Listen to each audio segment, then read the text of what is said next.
You cannot defeat BJP or for that matter any party unless you understand what is their strength. What is the strength of BJP? It's not necessarily Mr. Modi or Amit Shah or RSS. They are winning elections because of four things. Yeah. When BJP was 10 years in opposition, they were working very hard to build a new narrative, a new ideological base, a new cadre. They simply did not come to the power because you were 10 years in power and the people got fed up and they voted for BJP. Yes, there is a merit. Sooner or later, people will get fed up with BJP and they will vote for somebody. But that somebody you have to be ready. need not be necessarily Rahul Gandhi. It could be anybody else.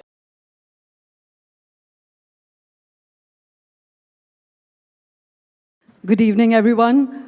I'm Shoma Chaudhury. I'm the founder of Lucid Lines, a company passionate about ideas and conversation. And it's a huge, huge welcome to all of you here today on behalf of all our hosts, and I'm going to name all of them. But before that, I wanted to, as always, raise a big salute to Chennai, because it's only this city that can give up on an evening of cricket and religion and pujas and festivals and turn up in 600 people on a Sunday to listen to a man who's at the heart of politics. So big salute to all of you first. Now, today is a particularly very, very special evening. We've been hosting a lot of evenings in Chennai, but this one is at the heart of who we all are. We often talk about politics as something that pertains to parties, but really it is always a story of who we want to be. And today, as we are 6 months away from a very, very crucial national election, it's not just about which party will win, which end of the ideological spectrum any of us stand, but at the heart of this is a conversation about democracy, because for any of us who love India, what we really need is strong politics. And here's somebody who's our guest today, who is what I would call the adrenaline injection in Indian politics, which is already the most absolutely carnivalesque, wonderful expression of democracy anywhere in the world. But there's one person who comes and raises it to another level. Imagine Jawan, Pathan, and RRR all coming together to take politics to another level. That's what our guest today has really done. So, of course, we all know Prashant Kishor. He is a political aide, or was a political aide, that has worked across the spectrum. He, of course, played a huge role and contributed to the success of Prime Minister Narendra Modi, first in the Gujarat elections and then, of course, to come into power in 2014. But subsequently, unlike possibly any other person in the political history of India, he's worked with political leaders across the spectrum, from Mamata Banerjee to AAP, Arvind Kejriwal, the Shiv Sena, Jagan Reddy, to Stalin and DMK in Tamil Nadu, to the Congress, and also advised Akhilesh. So it's a very, very wide spectrum of political leaders whose confidence he has had, whose advice they have taken, and he's architected or helped architect massive election victories for all of them. But like a good sportsman, on 2nd May, 2 years ago, he got off the field before people asked him to leave the field. And he said, after making Mamata Banerjee win a crashing victory, he said that he was going to stop being a political aide, strategist, consultant, whatever one wants to call him, and that he was going to take a really hard look at what he wants to do. And for the last 1 year, he's been on a Jan Suraj Yatra across Bihar. He's visited 40% of Bihar. And we are very agog to know not just his perspective on 2024, but what this 1 year being on the road has taught him, how it's transformed him, and his perspective on India. So, ladies and gentlemen, please welcome on stage Prashant Kishor.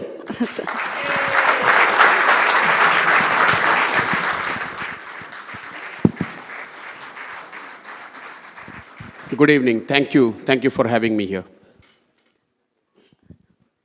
Thank you so much for coming, Prashant. The one thing I can see is that the Padyatra has made you super fit. So, I think I'm coughing my lung off. Right. So,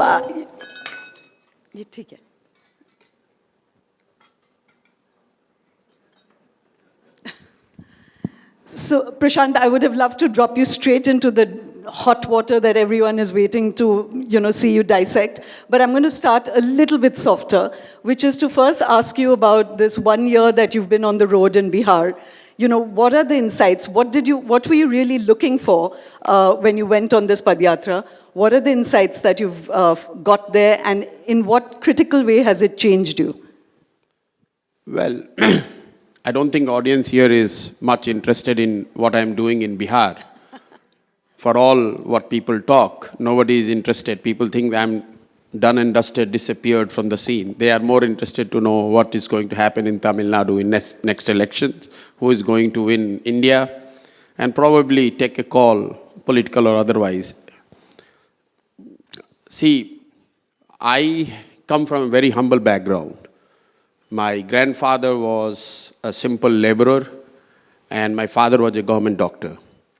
I, like all other kids, have started my journey with a government school in Bihar, which is one of the most impoverished setting and probably the worst education system you can think of. And from there, we were lucky to get through, went to work with United Nations for about 10 years. And by training, I'm a public health person, have worked in India, then went to US, spent about 4 or 5 years in Africa.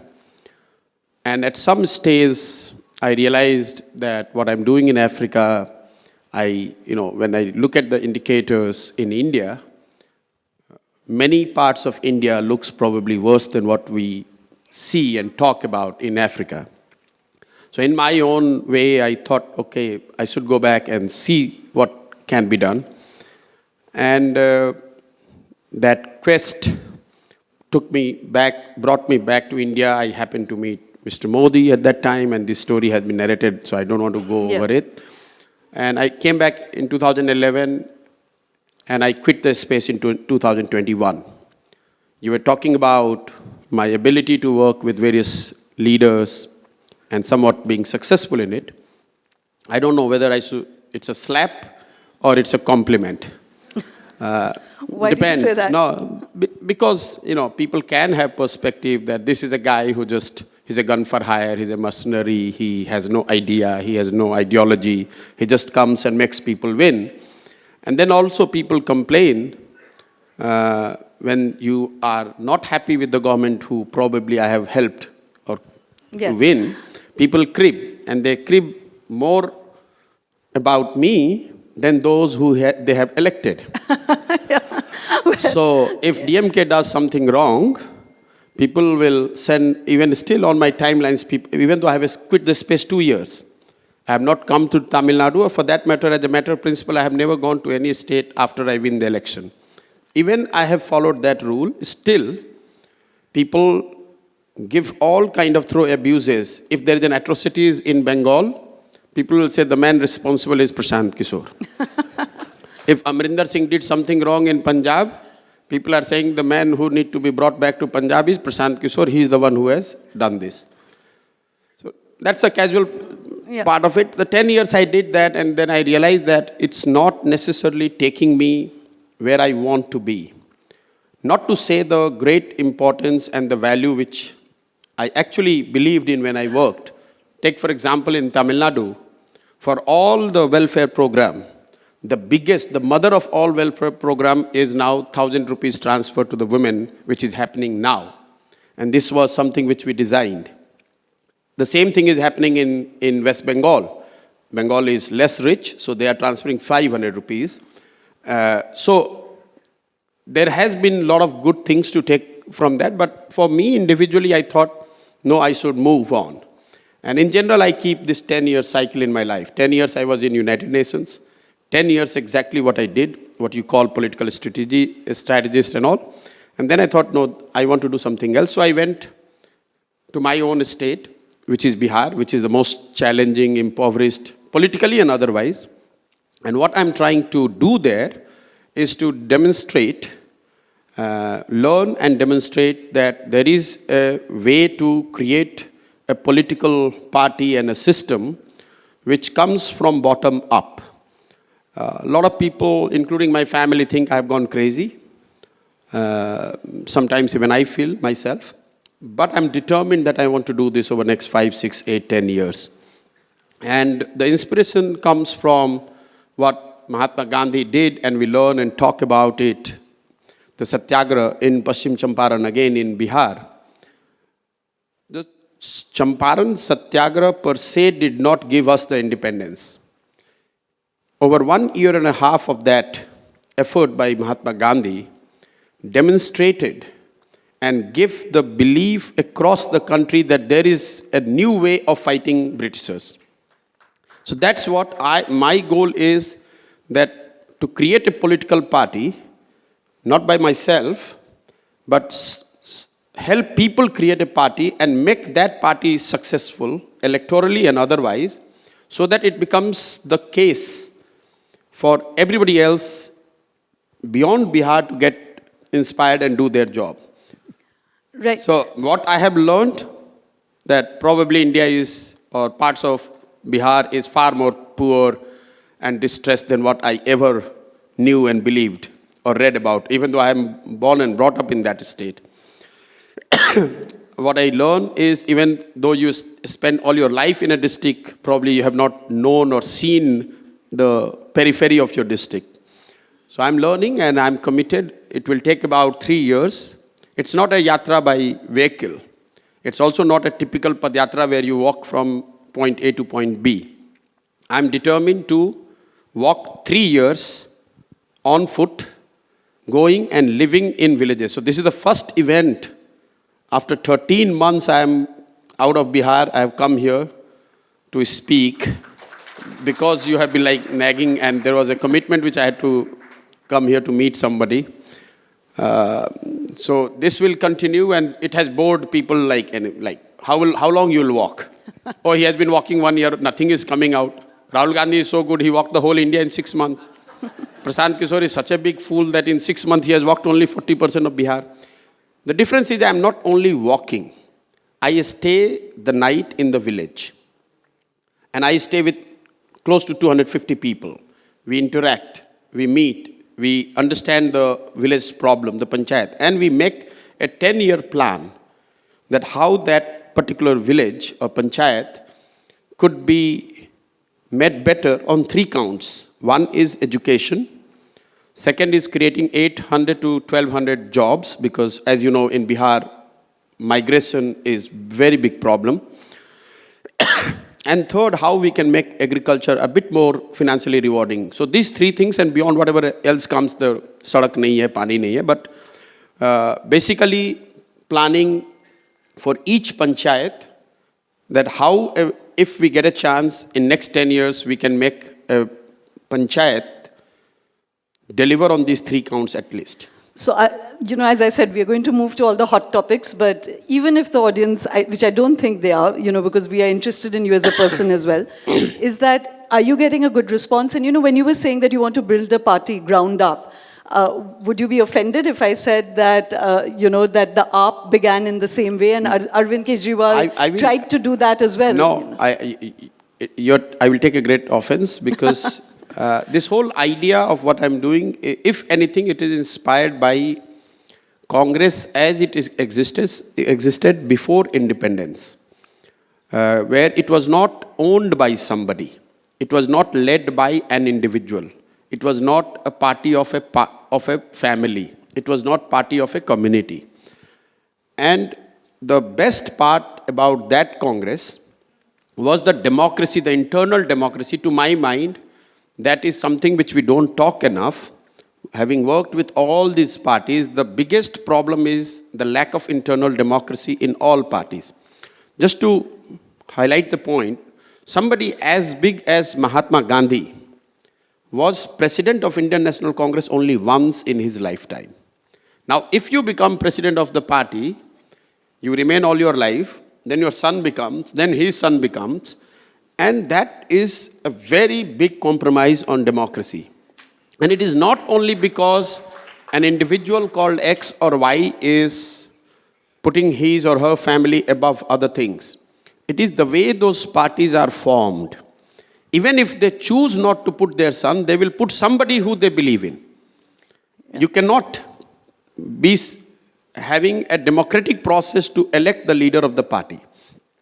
So what I'm trying to do is to probably recreate how a political party could be formed by people and run by them despite the limitations of, a lot of people not necessarily being educated and motivated and all. But that's the effort and that's the challenge.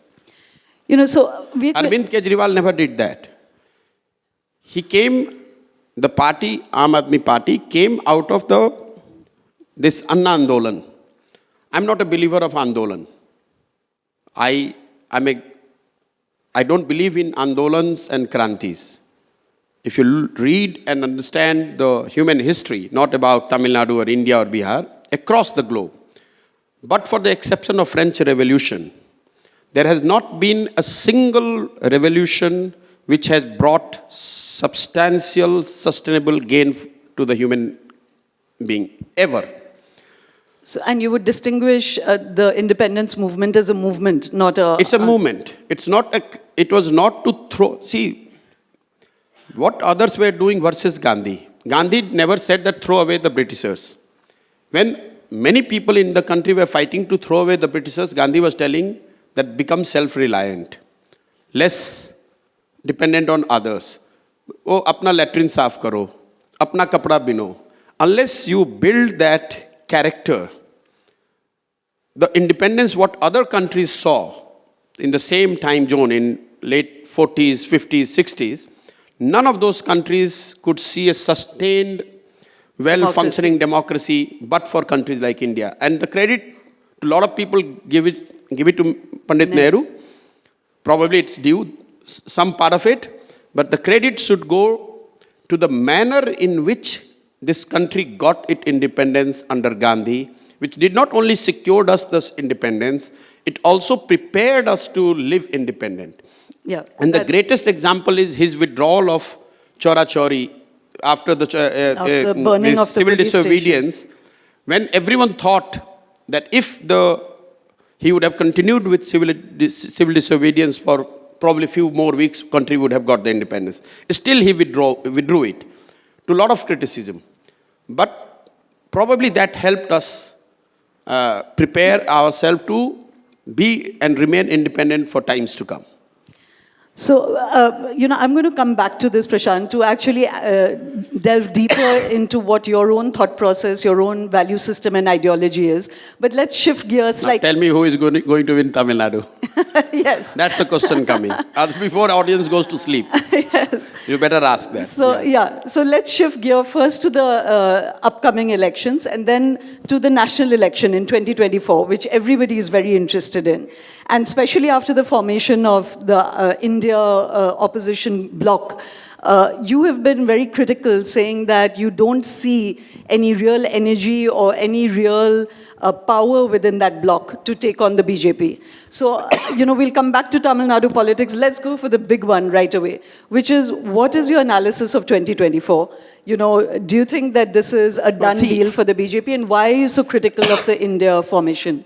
No, I've not been critical of India formation, and I don't have an analysis because I am not actively involved in that domain any longer. This is first day, first show, flop show. No, I'm saying that I'm not actively involved. Having said so, I can only repeat what I have been talking for now 2-3 years. You cannot defeat BJP or for that matter any party unless you understand what is their strength. What is the strength of BJP? It's not necessarily Mr. Modi or Amit Shah or RSS. They are winning elections because of 4 things. Yeah. One, the ideological base, which is Hindutva. Second, what Mr. Modi has added as an additional lever is this hyper or neo-nationalism. India has become the Vishwaguru. We have arrived. Whether, it's G20 or, the great show he puts outside India. Third is this direct beneficiaries, the Labharthi, as they say in Hindi. And fourth is the organizational and financial muscle which they bring.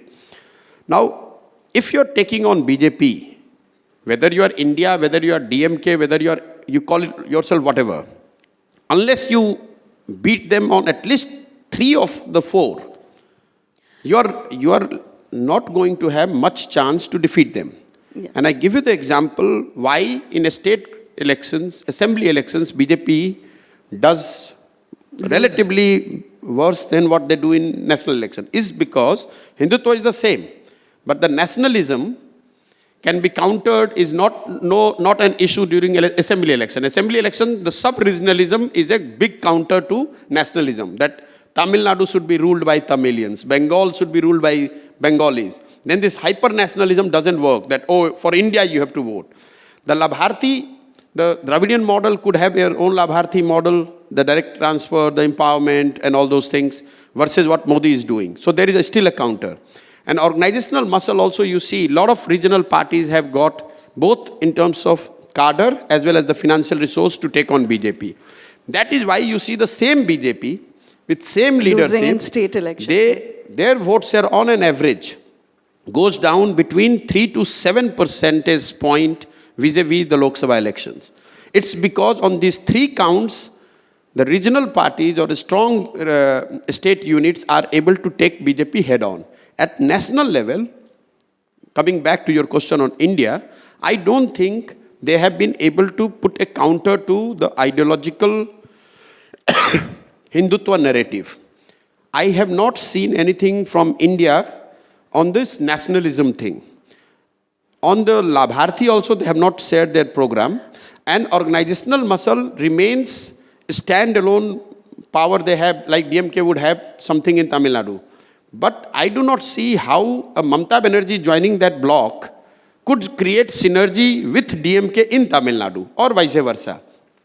So whether the only achievement they have is they have called themselves from UPA now to India. And that itself has a good thing. It has captured some imagination. There were a lot of chatter. But you see, in last 4 months, effectively what they have done. They have done 3 meetings where people just assemble. They have tea, coffee, some talk. And before you know what is the agenda, they are all running away to their own state.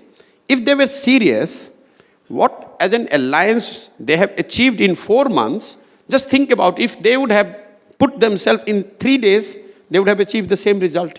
And they would have been covered a lot more ground to put a formidable challenge to BJP. If somebody like Rahul Gandhi can go on a 6-day trip to Europe, if Mamata Banerjee can go to Spain for 7 days, why can't these India core leaders of India Alliance can sit 7 days and straight away sort out the issue that what is going to be our narrative, what the seat arrangements are going to be, how we are going to communicate, and how are we going to build synergy with each other. Now, why it should take forever? And if it takes, then results will show that you are not going to be very successful. So Prashant, I've heard you analyze this now, as you said, over a couple of years, not in relation to India, but you have repeatedly said this, that we need a new narrative, there needs organization, there needs energy. And of course, I want to share with the audience that the one thing that's very common, people often say, how did you do this? How did you architect a victory for different parties? If we analyze you, Prashant, the 2 or 3 common things that you've brought to every party that you've allied with, one is discipline, 2 is extreme, wonderful bouts of energy. The energy that you've put into every party that you have allied with or helped advise is amazing. And the third, which is again, I'm surprised that political parties miss that. If you look at what you did with the DMK or with Mamata Banerjee or with Mr. Modi or with any of them, was direct contact with people. 80,000 villages in UP, 5 lakh workers with the DMK, direct contact, grievance box, Didi ke bolo. So there's been that direct contact that you build with everybody. So I agree with you, your criticism that it does not. It's not a criticism, it's my assessment. Yeah, Who am I to criticize? These are very big leaders. They know much better than Prashant Kishor. We'll drop the humilities, No. I'm telling you, who am I to advise Rahul Gandhi? Yeah. He knows everything. Except for winning elections. Okay. Yeah. So wait. So I want to put you a little bit on the block right now. And I'm not being humble. Now people know. So, Prashant, I want to put you a little bit on the spot. You have been saying this everywhere. You know, you've analyzed this. But I once had an interview with Mr. Raghuram Rajan during COVID when he was really critiquing or assessing the Modi government's economic policies. And I pushed him to say, what would you do if you were in that seat? So today, Prashant, I really do want you to analyze. You know, you've been saying this Hindutva versus Hinduism is not an answer.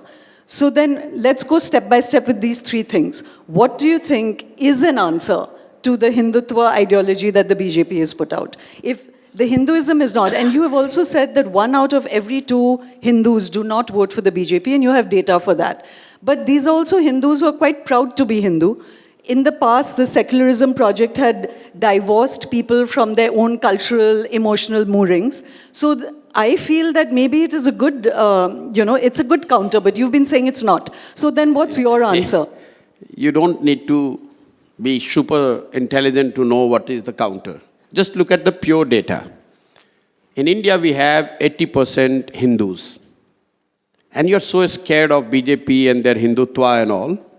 So let's see what proportion of Hindus are mesmerized or are taken by the idea of Hindutva as BJP portrays it, rather than getting into the argument whether that's a soft Hindutva or hard Hindutva, whether it's Hinduism or Hindutva. I don't want to get into that debate. Let's take whoever is voting as an Hindu inspired by the Hindutva ideology of BJP. What is the proportion? So out of, last time BJP got 38% vote. Any elementary student of maths, a student of an elementary maths can tell you that if out of 80%, BJP got 38%, meaning less than half of Hindus voted for BJP. Now all you need to do is to look at who are the Hindus who have not voted for BJP. Sometime we look at, Tamil Nadu ke Hinduon ne vote nahi kiya. People from Tamil Nadu did not, Hindus of Tamil Nadu has not voted, Hindus from Odisha has not voted. Some people try to understand it by caste, that which caste of a Hindu community has not voted for BJP. I look at it ideologically, because you are trying to build an ideological counter. So I look, which is this 50% Hindus who are not voting for BJP? Primarily, they are followers of 4 ideology. One, who believe in Gandhism. Whoever are the staunch followers of Gandhi, they are not convinced with the idea of Hindutva as put forward by BJP. Second, those who believe in the communism. They are also not going to go with BJP. Third, those who are the believers of Ambedkar, the Ambedkarites. They are not going with BJP. And fourth, the original socialists are also not convinced with this new Hindutva narrative. If you put this fourth together, then you know what could be the ideological counter. And within these 4, the glue is Gandhi. Because the history tells us that he could brought the socialists, the communists, the Ambedkarites, and those who followed his ideology all together. So the counter, if you have to build, you have to start any leader or any dispensation or any coalition who is able to broadly bring together the followers of these 4 ideology would be able to put a very formidable challenge to BJP. And it's not my assessment for future. This is what data is telling us. So I would try to bring this 4 together. Now, if you see whether a Congress party or a DMK or India is trying to do that, no. Where are all Gandhians in India who are coming together? Where are all Ambedkarites joining India Forum? Where are all socialists coming together? It's not happening. So that's what I'm saying. You need to, rather than a leader from state X and state Y sitting together, because they cannot build synergy unless they found common ground. And the common ground could be this ideology, rather than just saying that we want to defeat BJP. So today, when you say this, it's interesting because before this, all the massive, political upsets that have happened, whether you take after the emergency, Mandal, the Temple, Bofors, or the India against corruption, which has really created political turnarounds. There's always been a movement which is more a social movement or a issue-based movement before a political formation comes together. Whereas this time, it's really a political formation before that there's any movement. You are saying exactly what I've been telling 2 years, that a lot of people think that because opposition came together, they defeated Indira Gandhi in 77. They are missing the point. If there was no Jayaprakash Narayan-led Andolan, if there was no emergency, that led to all these people coming together, there is simply all leaders or parties coming together would not have defeated Indira Ji. Similarly, look at how BP Singh led Janata Dal defeated Rajiv Gandhi led Congress. First, the narrative was around anti-corruption, Bofors, that was there. That brought everyone else together to join that coalition. Right now, what you're trying to do is akin to putting the cart before the horse. So let me ask you a difficult question, which is that maybe there isn't that much dissatisfaction with this government. You know, maybe there's only political dissatisfaction. No, again, just look at data. If this government has got in 2014 31% popular vote, that means 100 people that went to the polling booth, majority of them were not convinced despite the charisma, the Hindutva, the Prashant Kishor, the Modi, the Sangh, despite all the effort, 100 people who went to the booth, 69 were not convinced. In 2019, 62 were not convinced. Now the challenge for you and I, or whoever wants to fight with them, is to how to take or unite the bulk of it. We are too obsessed with those who are voting for BJP. For me, the starting point is not how to win over those who are voting for BJP. The starting point is how to take the lion's share of those who are already opposed. First collate them, then of course you will find some dissatisfaction with the time which has come. See, you go in the village. In 2014, there was a popular imagination, at least in Hindi heartland and Western India, that Modi will come and he will change everything. In 2019, it was like, at least he's trying. He's making an effort. In 2024 or today, the narration is, yeah, he is also not delivered, but who is better than him? There is nobody else. So their change is already happening. The discontent is already visible. Also, if you want to look at data, look at the popular appeal of Mr. Modi and his ability to make people vote the way he wanted. In 2014 to 2019, in all assembly elections, BJP underperformance, where Modi ji was not asking vote for himself, he was asking people to vote for his party in a state assembly election. The BJP's underperformance vis-a-vis Lok Sabha vote share was 3 percentage point. Between 2019 to 2014, that underperformance is now reaching double digit. So people are voting for Modi, but they are not willing to vote just because he wants somebody to be voted in Tamil Nadu with the same ferocity as it was in 2015-16. But when it comes to his own elections, people have to see an alternative. Democracy is not about finding the ideal candidate. Democracy is about finding the best from the available lot. So those who are available in that, to vast majority, at least in Hindi heartland, he is appearing to be the better bet. So here again, I'd just like to share with the audience that one thing Prashant has pointed out, I think that all of us are aware of, is that there's been almost no action undertaken by the Congress as the leading alternative party, which has lasted more than 24 hours. You know, so when we're talking about this kind of resistance street action, they've not sustained any street action. No, I raised this because when we talk about Gandhi, there is, see, sometimes we unnecessarily get into trying to find new ideas. All ideas in some form or other exists in the history. Look at how Gandhi was doing his things. He never did in his life single day fast. If he walked 20 days. If he sat on the fast, he sat 10 days, 15 days, 20 days. What does it tell? In public life, you have to be persistent. Persistence pays. If you do the same thing one day, there will be flare up, and then second day it dies down.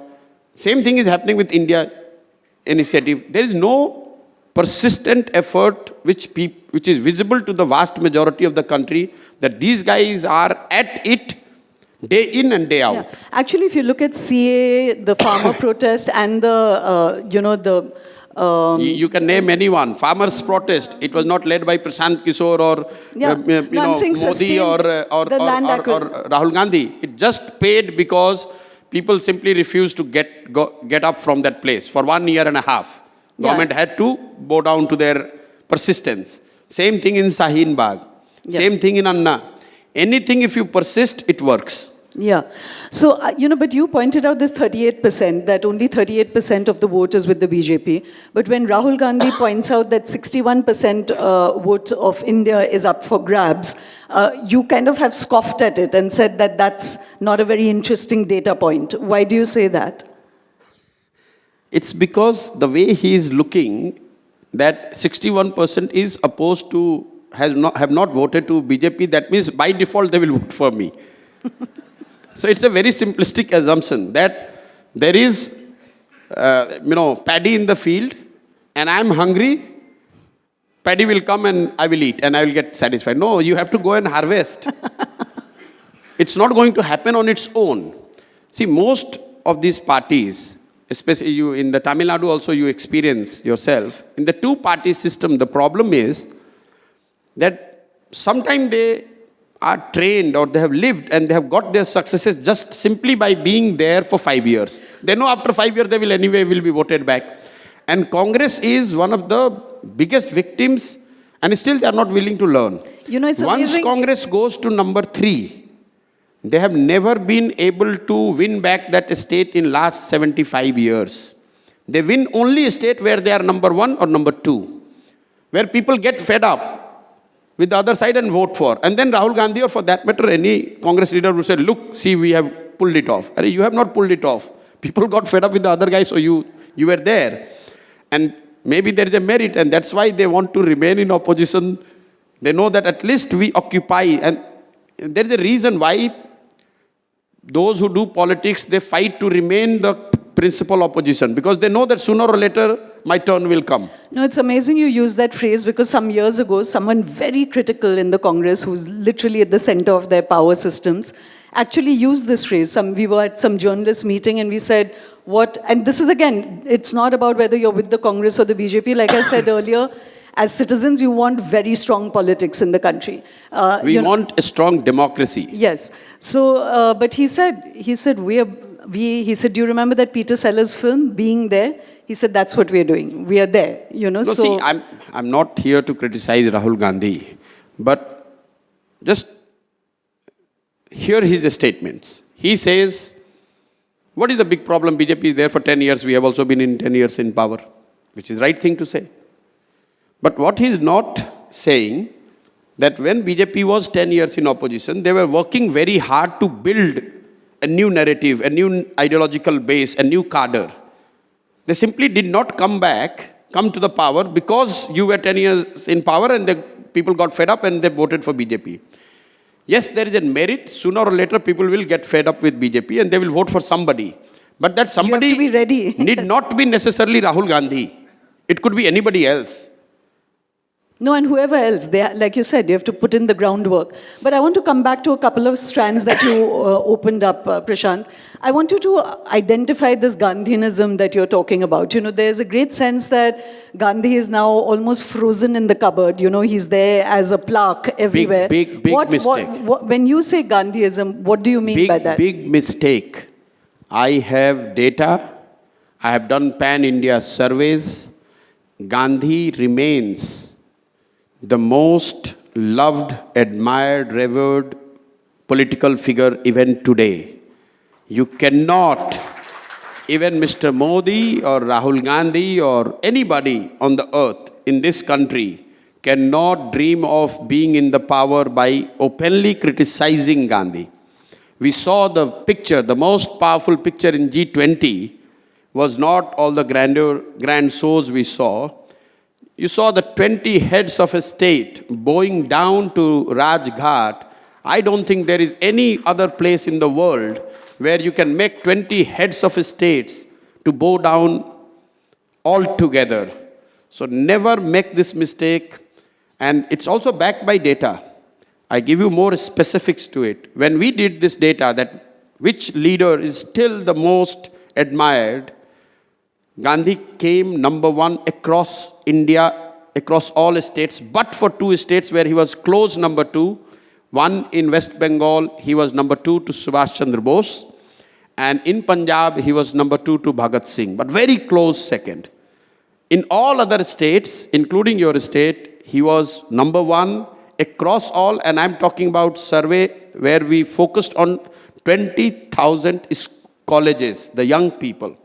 They may not talk about it the way Gandhism is understood, but when it comes to respect, I don't think there is any bigger name than Mahatma Gandhi. So Prashant, You don't need to, that it's in cupboard. It's very much in your and our pocket, close to our heart. Right. It's not changing very soon, not in our lifetime. So Prashant, a big part of the problem of the opposition has been their inability to communicate. Why are you making me talk about opposition? No, I'm coming to talking about those in power as well. But because the one thing that they themselves say, and your, 600 slides reincarnation of Congress plan that you had created, said that one big part of their problem is communication. They cannot communicate ideas with emotion, with imagination, with passion, with anything that will convert people. So today I want you to articulate what is Gandhianism then? In 2023, what is Gandhianism? See, what did Gandhi do? How did he handle this Hindutva thing? Gandhi was big. Mr. Modi never answers in long answers. He has a slogan. What's your slogan? I don't want to give you slogan. Okay. That's why he's a prime minister. I'm nobody. Gandhi was opposed to Gau Hatya, cow slaughter. By that virtue, you could call that he was following or propagating the same thing what today RSS is saying. He was talking about being vegetarian. He talked about Vaishnav Jan every day. So on many of those aspects, he was close to what RSS could claim today that it's our ideology. He believed in state ownership of the assets. So that way, communists could claim that a part of what Gandhiism was very close to communism. He talked about Gram Swaraj, very close to what Lohia and Jayaprakash has been talking, all the socialist leaders have been talking. And he was in Congress. So, Gandhi, what you're saying, what Gandhiism is, his ability to understand and take all the diversity, because he probably understood the country better than anybody else, that in this diverse country, you cannot have one fit solution for all. And that is the way forward. If you don't do that, then it becomes Modi versus Rahul, it's not going to work. But Prashant, we'll move gears because there's so much to discuss, but I just want to press you just one last time, hoping that something will come out of it, is that you're a master communicator. You have given everybody those slogans which encapsulate, hold on, not in a cynical way, which encapsulates the essence of something. Right now, you're still dissecting what Gandhi is. But if you're talking as a communication war, and that's exactly, if today you speak with the Congress or with the communists or the socialists, everyone has a thesis. But they're not being able to bring it into that one compelling idea that will capture people's imagination. So right now, even you're not doing that. I'm doing that. Only if you don't want to listen it. Gandhi was, if you listen to his first historical speech in the Congress Adhiveshan that changed the history of Congress and the country, what did he talk? That till that speech, Congress was this body of some elite, middle class, educated intellectuals trying to throw away Britishers. You have to make Congress the organization of the people. So unless you decentralize both the power and the resources, and that is why I started by saying that the biggest problem is no democracy in the party. Now, Rahul Gandhi, if he gives a clarion call that come join, help me fight BJP. why any individual in a UP or in UP or Bihar should go and respond to that call when they know that you are there because you are a dynasty, you have not earned your place. So Gandhism is that you lead by what you practice what you preach. You cannot say that the merit applies to everyone else, everyone should be democratic, wouldn't apply to me. And that's what is happening. If you do that, then you would not get the traction which you are seeking to build the force to fight BJP. At least BJP is clear, no? They want, okay, you believe in Hindutva, you want Hindu Rashtra, you want XYZ, come and join BJP. I don't know what Congress is asking. Right. They are saying, if you want to defeat BJP, come to me. Right. So, but what for? Then people are asking, but why should I defeat BJP? But Prashant, I mean, I'm now going to move to numbers. I'm just going to leave one thought with you. If you have time, we'll come back to it. That you definitely gave these ingredients. But, you know, when we are talking 1947 and we are talking now, like, say, the neo-middle class, aspirational, you know, Mr. Modi has fused a lot of people with the sense that they can be somebody. I'm not sure that state ownership of assets and things will have the same power that, say, it had in 1947. So let's come back to that if we have time. See, this is the problem. If Gandhi would have been a state today, rather than saying what Gandhi said in 1930 and say whether it is applicable today or not, you should think that if Gandhi would have stayed today and he would have been fighting BJP, how he would have fought. Whether he would have formed a coalition of parties or he would have gone to the people. You tell me. Right. Now you're coming to it. It's really about... So it's not rocket science. Whether Gandhi said that be persistent, go to people, go to the grassroots. Now you tell me how many of these leaders who sit in India Alliance have spent even one day in a village, one night in the village outside election time? Why should people listen to them? Just because you or I or somebody wants to defeat BJP, that may be your priority, that may be your prerogative, but an unemployed guy sitting in a village in UP, why should he get excited with this? Right. So we'll come back. I want to analyze the hyper-nationalism as well as, you know, the other strengths of the BJP. But let me come to another interesting statistic. Okay, there is something in that. Okay. So you had said that it's very interesting that the country is divided quite interestingly in a geographic way, which is that Bihar, Bengal, Orissa, you know, Andhra Pradesh, Telangana, Tamil Nadu, Kerala. I say you can draw a line where east and south, starting from Bihar, Bengal, Orissa, United Andhra, that is Telangana and Andhra, Tamil Nadu and Kerala. This is the area where BJP has not been able to conquer. And one of the primary reasons is the language barrier they have. They haven't been able to master that. Because how do you communicate if you do not communicate in Tamil or Telugu or Odia or Bengali or Malayalis? So this has been one of the major regions. And what I have mentioned is that these are like 220 odd Lok Sabha seats where BJP has got less than 50 seats. So if in the west and north, where BJP gets roughly about 250 to 270 seats, if somebody were to snatch 100 seats from them in north and west, then the power will shift overnight because these 200 seats, which are literally redundant, will come into play. Today, if you are like 39 MPs from Tamil Nadu, they are not in play.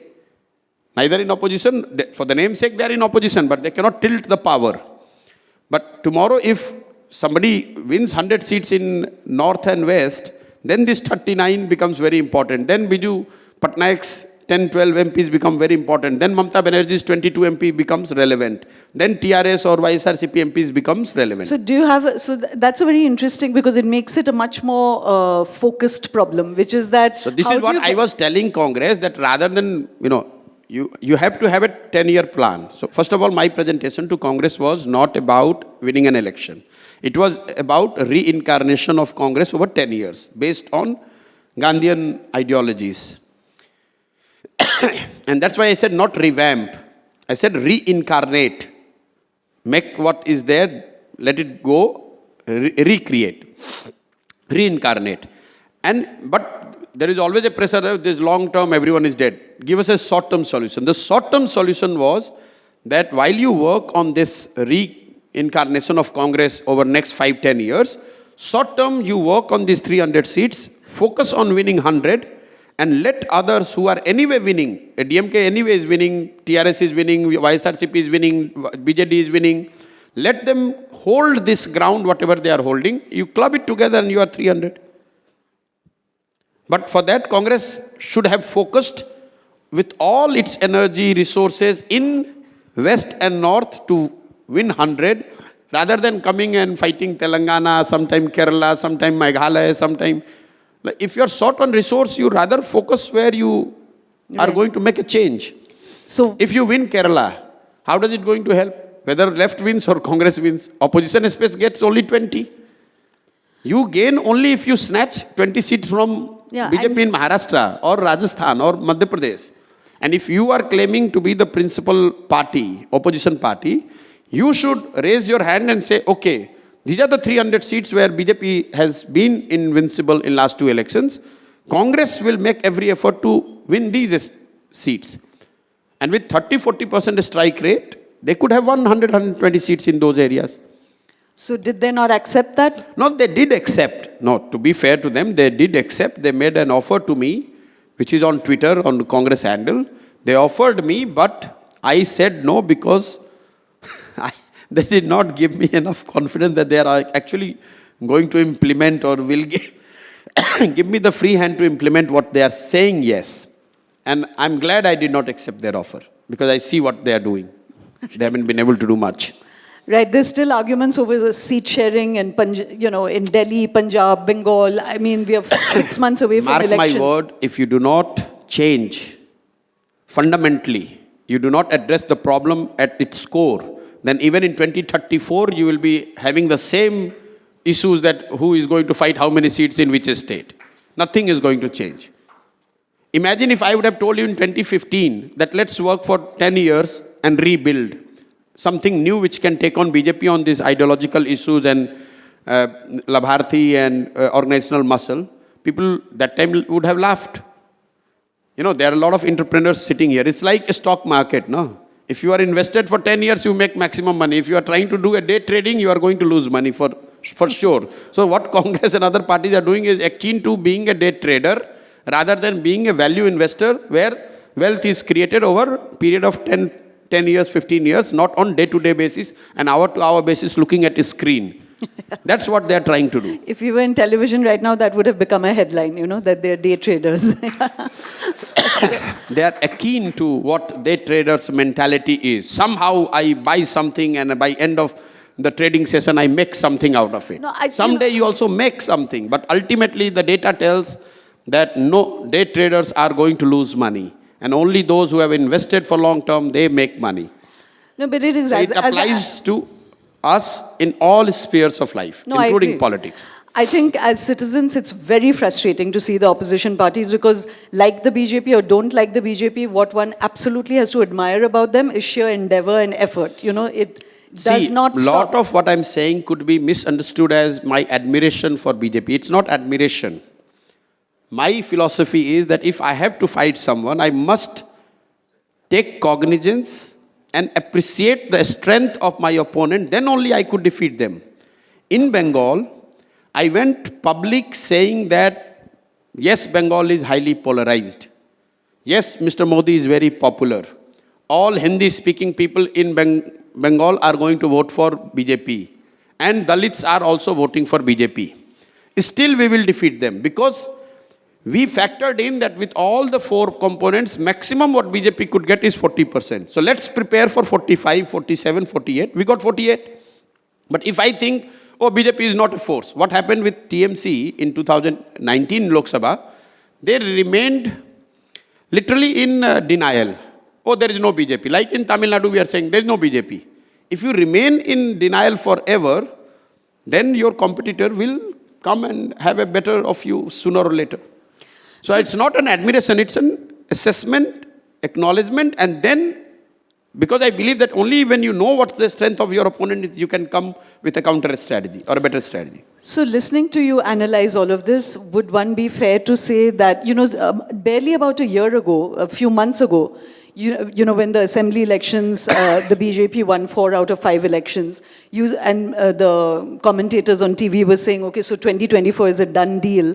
At that point, you said nothing is a done deal, it's not a done deal. But now we are 6 months away from the elections, and hearing you analyze the lack of energy or lack of cohesion or lack of persistence and effort of the INDA, India, would you now say that 2024, fortunately or unfortunately, is a done deal? No, I wouldn't say that. It would be inappropriate for me to say that, because those who are fighting BJP, you are going to televise this, so they will misinterpret it. But what I would say, if elections were to happen tomorrow, BJP is looking ahead. There's no two way about it. If opposition, what is called India Alliance, if they were to put a fight, a real fight, they have a lot of ground to cover, and they better do it like there's no tomorrow. And I don't see that happening. Is it already too late? Because I have not yet understood why they wait till the last minute before forming any of these coalitions. You tell me, the audience here, whatever good, bad, weak, strong, whatever they have formed this India Alliance, what prevented them to do the same thing, say, in 1 year before? Ago. Absolutely. What prevented them? All these leaders were very much in India. All of them, they knew that there is an election in 2024. So and they also knew their own work ethics, that they work seldom, once in 10 days. So accounting for that, if they would have started doing this 1 year back, probably they would have not been this hard pressed for the time. So sometime and that's why people like us are disappointed, and that's why I would not be part of such, because I have done 10 years.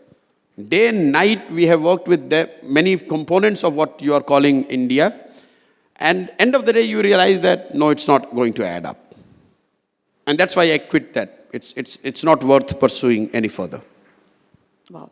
It's a sobering moment. It's much better to create something from zero. It may take 20 years, but at least I know where I'm reaching in 20 years, rather than trying to make this come together where I don't know who is doing what and who is going to do what 2 months down the line. You see what is happening between Akhilesh's party and Congress. I don't know what is going to happen in Bihar. I'm not sure what's going to happen in West Bengal. I'm not so sure about Tamil Nadu either. Or Maharashtra, where everything has fallen apart. Maharashtra is unique. You have India alliance partner who fights from both sides. That's a real democracy. He says, in my party there's a democracy. I will be on the India side, and my entire party and the nephew and everyone will be on the BJP side. That's a great, that's a learning. That's a Sharad Pawar for all of us. Great politician.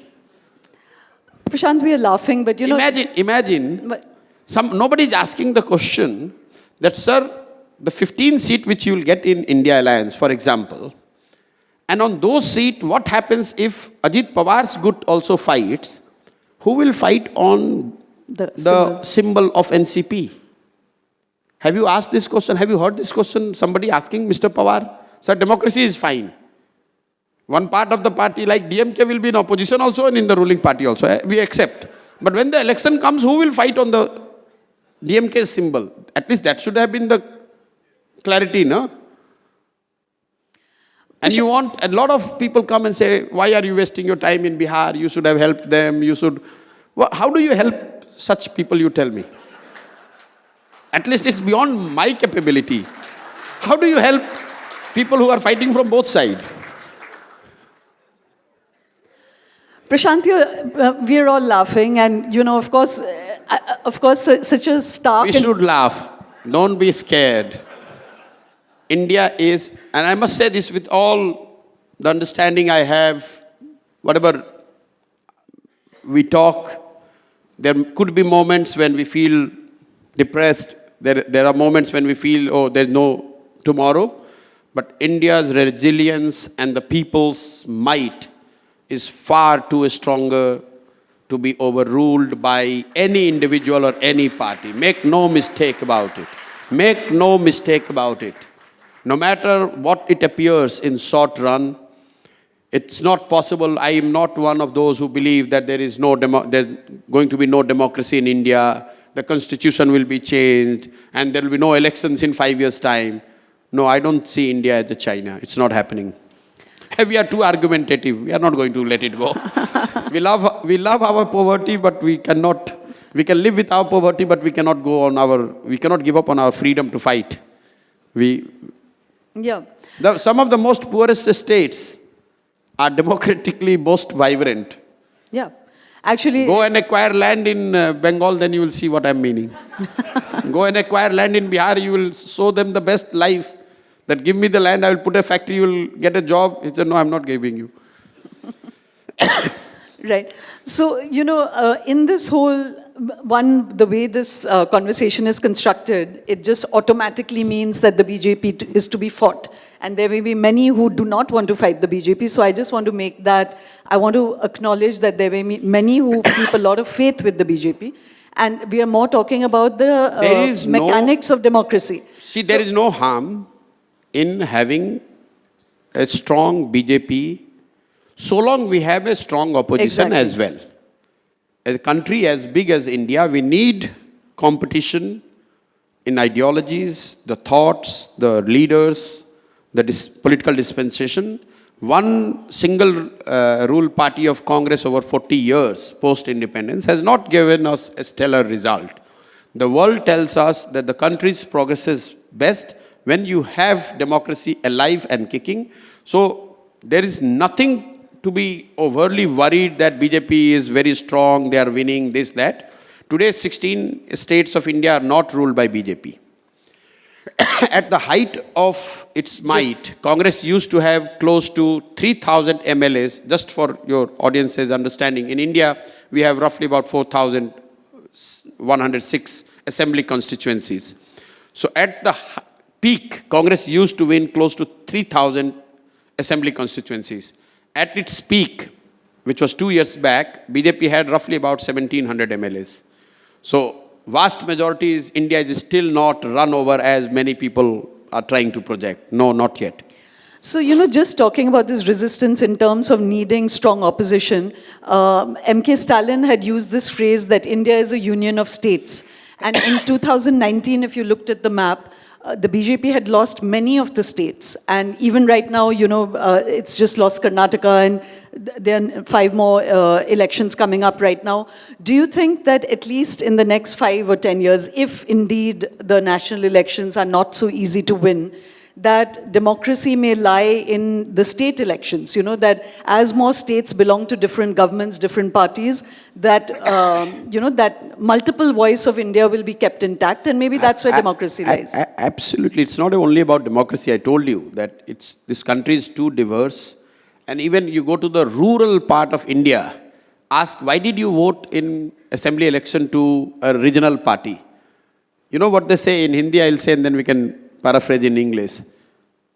भैया सब एक ही आदमी को control नहीं देना है. People are wise enough that we cannot give all control to one party. They love Modi, but they still vote Mamata Banerjee in West Bengal. They love Modi in Bihar, but they would still vote somebody else in Karnataka or Bihar. So people are wise. They may not appear as articulate and sharp as some of us might appear because of our education. But in terms of their understanding and electoral conduct, the data suggests that people are very wise. So Prashant, I want to come back to where we began. We'll move again. But surprisingly, and a lot of TV commentators have said this, political parties say it, they see you as a BJP mole sometimes, which to me is surprising. And I want you to actually articulate that yourself. But you've also said very interestingly in an interview with Shekhar Gupta that you regret giving your energy to helping Mr. Modi, Jagan Reddy, and Nitish Kumar come to power. I'm not saying you made them come to power, but you No. contributed to them. So why do you regret those particular three? Shekhar Gupta, I asked only about Mr. Modi. So the statement I made about Jagan Mohan Reddy and Nitish and all was in a public conversation in the Jan Suraj, where I said, people asked this question that why you were helping them. Last 10 years, you should have come earlier to Bihar. So in that context, I say that when I look back, what I was doing, not for the good or bad of the person or the party who I helped, I think with my own energy or whatever little understanding, intelligence I have, I should have put that for the work which I am doing now, then trying to help these political parties.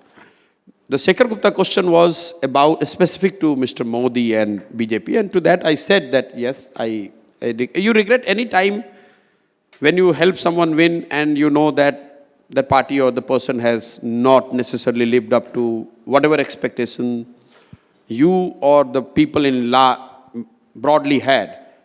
I could be wrong, but this is what I thought. And that's So what I said. what did you think in 2014? Why did you put so much in it? What was it about Mr. Modi you believed in 2014, which has not lived out today in 2024, when he personally has massive popular rating elsewhere? So clearly he's lived up to other people's expectations. Yes, so I bow down to the wisdom of people, and I accept that my personal.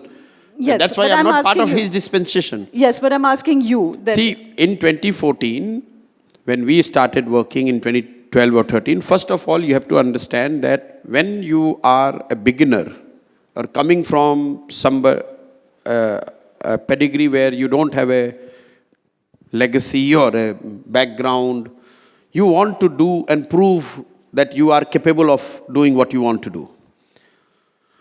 Opportunity came from him. I worked, but I would certainly, if you look at 2014 campaign, it was not about Ram Mandir. It was not about Hindu-Muslim. It was not about 370. It was not about uniform civil code. I'm not saying whether I'm for or against. The campaign was about having, Vikas Purush.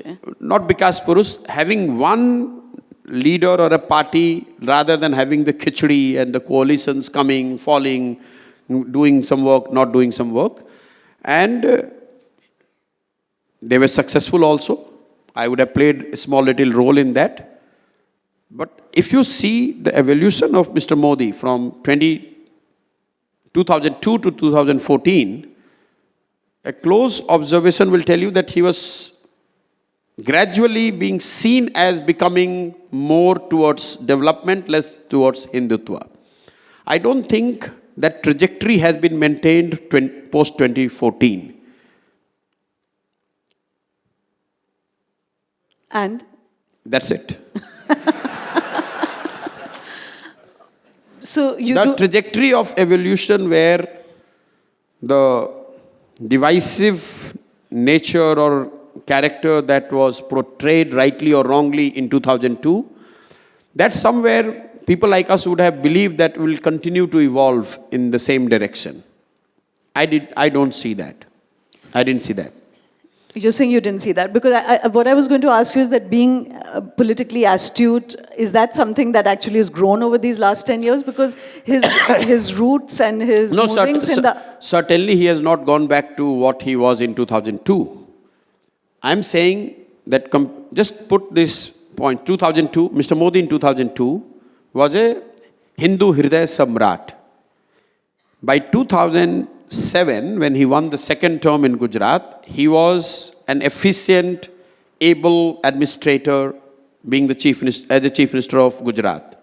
By 2014, he became somebody who could probably bring the same efficiency, delivery, development to the India. That evolution, somewhere I see petering off post-2014. Right. So I want to just shift for one moment to Rahul Gandhi. You know that he is somebody... Have we not spoken enough? Yes, Talked about... We've spoken about the Congress, yes, but it's interesting. I'll again share one statistic. It's from you only, that of the 118 Congress leaders in the central leadership, only 23 are elected. Out of the 66 in the CWC, only 2 are below 45. And Now they have revamped CWC. This was the data when the CWC was there in 2000, 2 years yes. back. Yes. And this statistic really shocked me, which is that at the block panchayat and at the district panchayat, it's a statistic you have put out, which is that 76% of people holding Congress positions are either second or third generation holders of those posts, you know. So clearly the hunger is really not there. But if you work with Congress party, the typical introduction, with all due respect to the Congress workers, we are all by heart, family, we all come from Congress followers, if not the Congress party family. The typical Congress leader introduces himself or herself like, my grandfather was associated with Jawaharlal Nehru. My father looked this picture when Indira Ji was having this problem, then my father did this.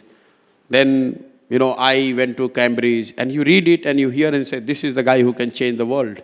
Look at his pedigree. His grandfather was freedom fighter. His father was twice minister. He has gone to the best schools. He's now cut out to do the grassroots work. And still that guy when he goes to election, he gets less than 2,000 votes.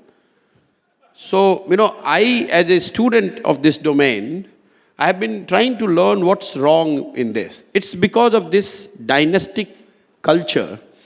Somewhere your ability and appetite to work hard on the ground goes away.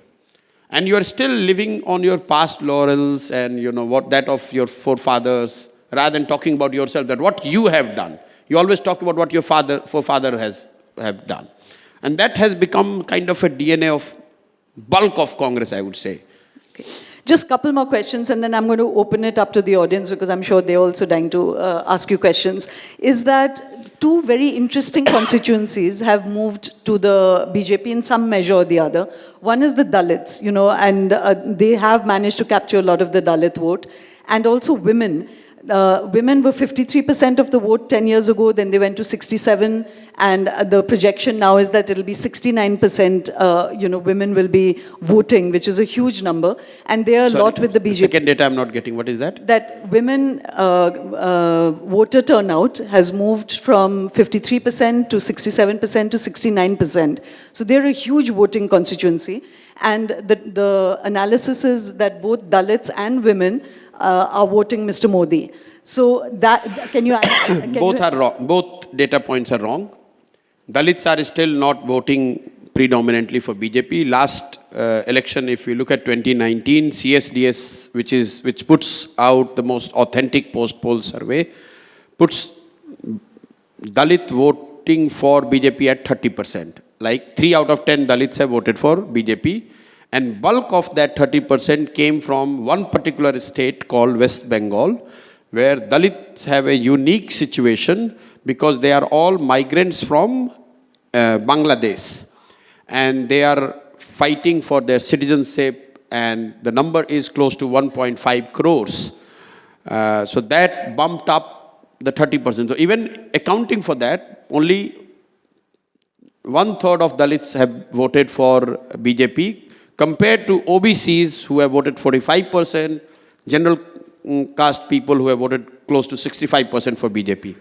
On the women also, I keep mentioning this to a lot of people, they don't pay attention to it. This women turnout being higher is a lot to do with the denominator. So if you look at the absolute number, there are less women registered as a voter, which has linked to the less education, empowerment, and the shifting of women due to marriage. When they get married, they go to another place, they may or may not get registered as a voter. So in terms of absolute number, the women voter is not more than the male voter. What happens in percentage, again, this superficial analysis people do, say 100 male voter are there, 50 of them have voted, so the voting percentage comes 50% male voted.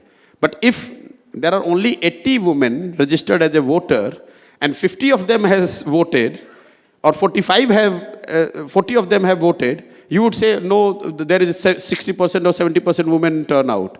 In terms of actual vote, it's less. So please pay attention to denominator effect, which is the women in absolute terms, absolute numbers are less than the men, and that is why at times it looks that women turnout is higher. So that's one part. The second part, but which is important, that yes, women as a bloc, voting bloc, are becoming significant, like in many other parts of sphere of the life. In politics also, women as a voting bloc are becoming more and more important.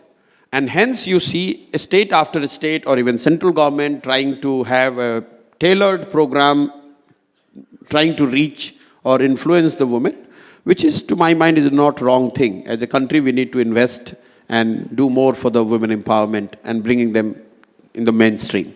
So you didn't answer that question about being a BJP mole. You know that when these talks with Congress were going on, and there was some discomfort on their part that, you know, IPAC was still transacting with the Telangana government when you were going to join the Congress. I tell you something. I have worked with Mr. Modi and BJP in 2012 Gujarat election and 2014 Lok Sabha election. That's in the public domain. After that, my journey has been in 2015. I helped form the first Mahagathbandhan as Grand Alliance. Now the whole country is talking about Grand Alliance. The word didn't exist before 2015. The first experiment we did in Bihar, and we defeated BJP. In 2017, which was my second campaign, we did it in Punjab. I helped Captain Amrinder Singh Congress defeat Akali BJP government alliance. In 2019, we helped YSRCP defeat BJP TDP alliance government in Tamil Nadu, in West Bengal, in Maharashtra, in Delhi. Everywhere where I have worked with the parties or coalitions who have been fighting against BJP. So I am a BJP mole in last 10 years. Because I have defeated BJP or contributed in defeating BJP everywhere. Rahul Gandhi is the one who distributes this certificate, because in 10 years he is the one who has lost maximum elections against BJP. Now, this is, I was reading 2 days back, he was in Telangana, he was making a statement that why somebody has not been investigated by CBI ED. And if they are not investigated by CBI ED, that means they are the BJP mole. Now, if you stretch that argument, someone would say that your mother has not been investigated by CBI ED. So are we to say that Sonia Gandhi is mole of BJP? What kind of nonsensical argument is this? While there is a merit that there are a lot of opposition leaders who are fighting BJP are being subjected to the investigations on harassment by CBI and ED. But to say that anyone who has not been investigated by CBI and ED is a BJP mole, isn't it taking the argument a little too far? So you don't think that this Bharat Jodo... In last 10 years, Rahul Gandhi has lost 94% of elections that he or his party has fought. And he is not willing to change his approach. He is not willing to do anything else. He is not willing to vacate his seat and let somebody else take that space. I am on record, I am telling he should be the Prime Minister face challenger to Modi this election. But with one condition. Boss, if you don't succeed this time, please vacate it for somebody else. You can't have it forever. Have you seen it in US, UK, anywhere where somebody is a challenger? He loses once. Bernie Sanders lost once, he lost twice. Then he cannot be saying that every time I'll be the face. I will not defeat, and I will not others also defeat anyone who says that we can do a better job. So no, he's a BJP mole. Bhai, you are not the BJP mole. Why don't you defeat BJP? Who is stopping you? Who is Prashant Kishor? Prashant Kishor is nobody. What is stopping this so-called staunch BJP opposition leaders to defeat BJP, bhai? Why are you looking at moles like Prashant Kishor? Prashant Kishor has left that space. I am moving and living in the village of Bihar. Now Rahul Gandhi should defeat BJP because the mole is not there. In Tamil Nadu, there was an AIADMK BJP government. I have put whatever little I could have done with DMK, Congress Alliance. He has got 10 MPs coming from this estate, and I'm a BJP mole. Remove those 10 MPs, then he is leading a party of 30 MPs. No, so you have used this phrase that one of the reasons why you did not join the Congress was that a leap of faith was needed to believe in you. Because of this, they want you to come and say, prove me that you are opposed to BJP. Bhai, who are you? Who are you to give such... If I help him defeat BJP in UP, then for him, I will become a staunch BJP opponent. But what about those congressmen and women who is letting Congress lose in 30 years, including you and your family? This is where the dynasty and this belief that I am here to decide, I am here to rule, I will decide who is pro-BJP, who is anti-BJP. Who are you? Who are you? You have not met Prashant Kishor. I am good, bad, ugly, small, big, whatever I am because of what I have done. You have not nominated me to some job. If anything, I have helped at least one Punjab state. I helped Congress to win that state. The day I left, AAP has overrun them in Punjab. But yeah. I wish him well. He should fight well. He should continue to evolve. Hopefully, one day he will lead the opposition bloc, and by that measure all of us, where we will see he will defeat BJP. So this 100 seats that, so let's talk just short term for 2024, even for the preservation of democracy, if you want BJP, even if it comes back to power, maybe with less strength, because that just keeps the center more center, Have you identified which are these 100 seats and what is the... I have left that, the whole conversation you are okay, taking fine. Me to 2 years back. All right. I got fed up with these things. Okay, fine. And that is why I left at the height of my career in that sphere. I'm not interested. I'm not interested who is winning, who is losing. I want to spend my 10 years making Bihar a better state than what it is today. That's it, period. I'm not bothered about Modi. I'm not bothered about Rahul Gandhi. That's my goal. And I want to be single-mindedly focused on that. In 1 year and a half, even for the festivals, I do not come out of Bihar. I don't go to meet my family. I don't go anywhere. I just stay there. No, I can vouch for that because we've been trying to get Prashant to this stage for the last 1 year, and it's only now that... It was only after October 2nd, when I completed 1 year, I have started saying that in a month, I will give 2 or 3 days when I will fly out. Otherwise, I did not even put my foot on the vehicle. I just have taken that resolve that I will not put my foot on the vehicle. I will walk 1 year. I don't even go to Patna. Forget about coming to Delhi. Why should I be bothered about what Rahul Gandhi... I wish him well. Let him win. What is the big deal? So, Prashant, two things. One is that... Because I'm a mole of BJP, he should be happy that I'm out of it. Now nothing should prevent him from winning. Yeah, you said that. In 4 months' time, people would see. Yeah. So, Prashant, there's a very interesting thing about Indian politics now, which is that the amount of money that goes into elections has become so huge, and that's definitely the BJP is the most rich party in the world. So, when you bring up this socialist construct, how do you think a party can be funded? Now, when you are trying to do something absolutely from the ground, I wanted to understand what is the financial structure around you? Is the IPAC, that dynamic team, are they with you? Are you completely alone? And how do you see yourself funding this political party that you want to create in 2-3 years' time? First of all, this notion that BJP has got a lot of money and that is why they are winning election is a completely wrong notion. They are winning elections, that is why they have got so much money. Because everyone who has got money, they want to put the bet on the winning horse. So in democracy, if you have people's support, one way or other, you will find way to raise resources. But if you have got tons of resource, that's not a guarantee of you getting the people's support. So the way forward, coming to the first part, elections becoming expensive, yes, it's one of the blots on the southern states, which otherwise are the brighter part of India in terms of economic and social development, what we see in Karnataka, in Tamil Nadu, in Kerala, in Andhra, parts of Maharashtra also, I would add. But these are the states where political corruption is far, far higher than what we see in West Bengal or Bihar and UP. And that's a bad part.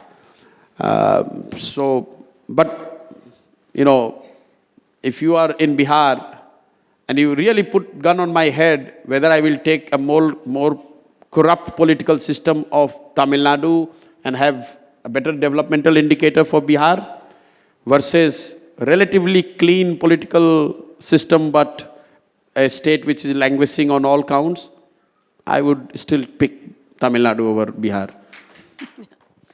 It's bad because, you know, I don't want to discuss the numbers, but it's a staggering number which we see the MPs and MLAs spend here. They come and the first introduction in Bihar is, sir, I belong to this caste. Mere caste wale, there are so many people of my caste who live in the constituency, hence I should be the candidate. If I am interviewing the candidate in Tamil Nadu or Andhra, they will say, sir, I can spend 20 crores. And I say, but I have not asked you. No, sir, I'm just telling you that I have the financial resources, don't you worry. So in the Bihar, I'm saying, I'm not asking about your caste. Why are you telling? But he will tell you about your caste. In southern states, people will tell you how much money they are going to spend, which is a bad part. I'm amazed, Prashant. This is a question I want to ask you, that you've spent your last 10 years absolutely deep inside the heart of Indian politics. You've seen it all. What's kept you still idealistic and excited about Indian politics? No, I'm not idealistic. I think it's giving myself too much of credit. I'm not idealistic. But somewhere, I want to see that I must continue to evolve. That's the motto in my life.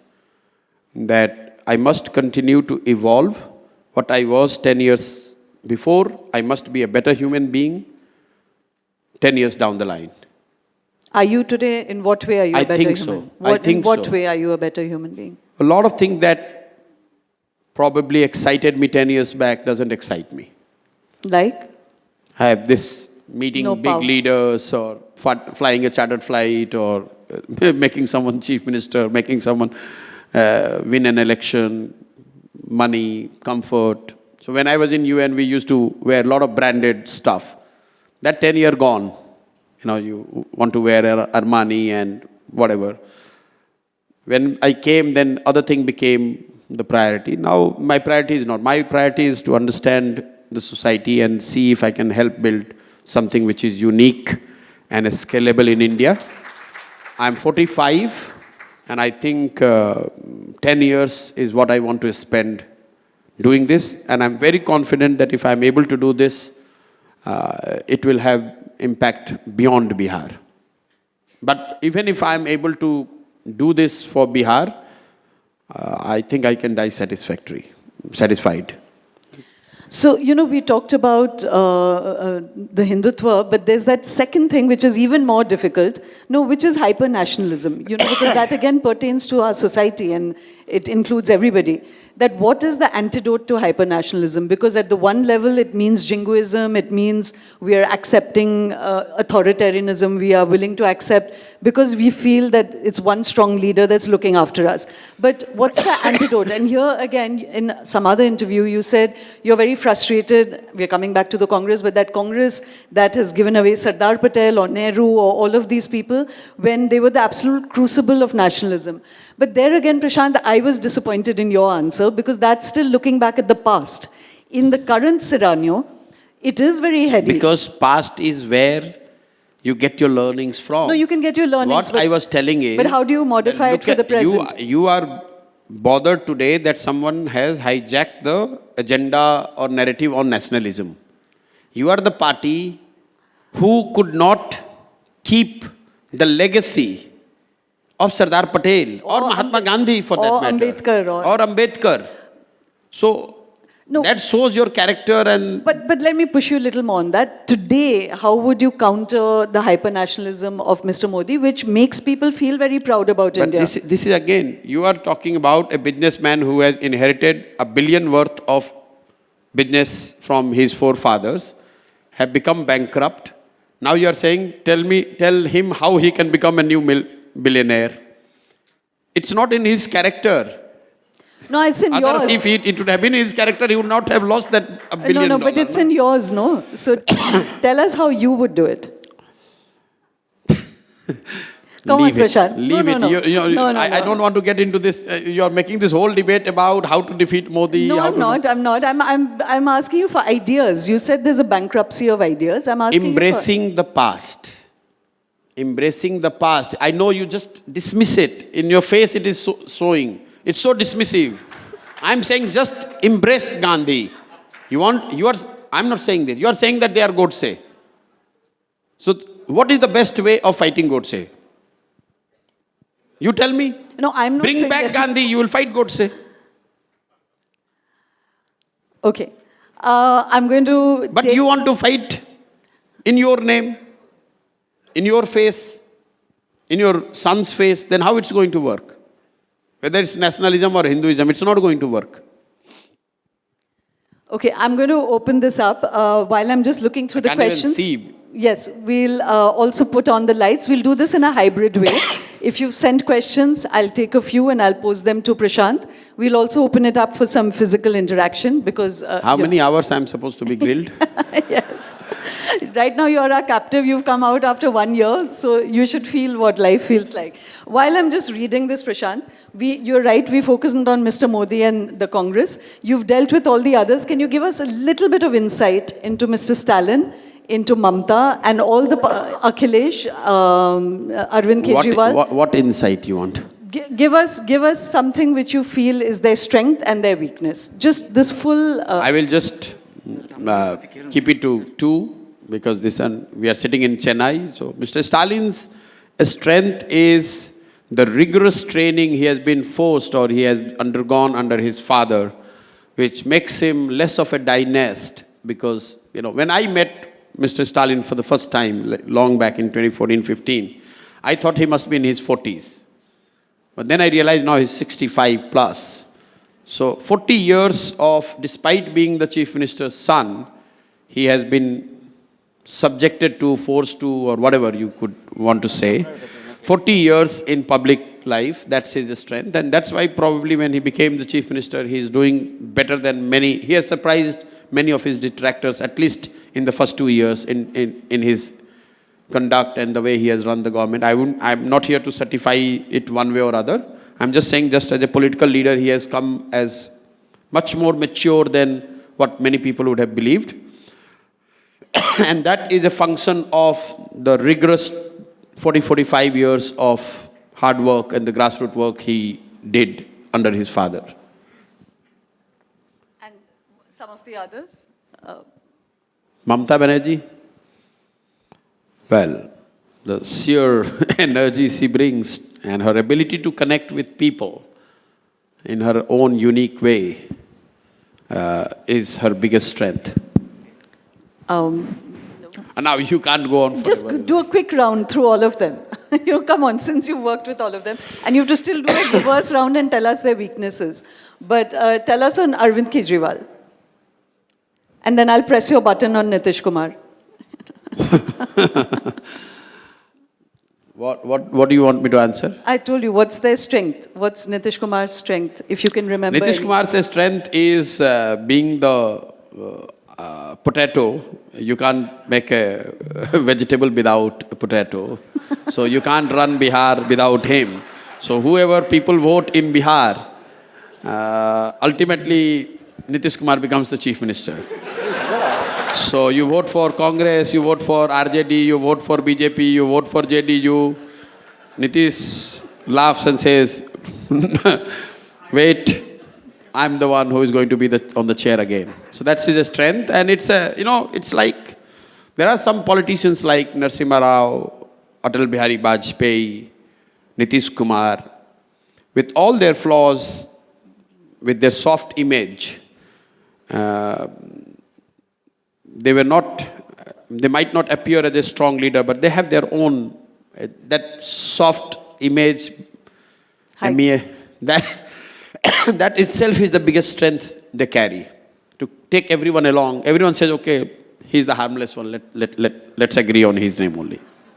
So that's his strength. And Arvind Kejriwal? Difficult. Street smart. The street smart guy. That's it.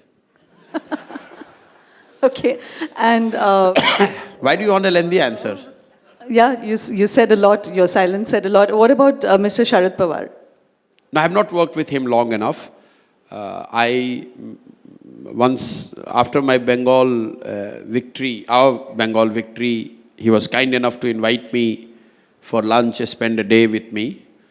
I had my own interest to see and spend time and understand one of the most fascinating political minds of India.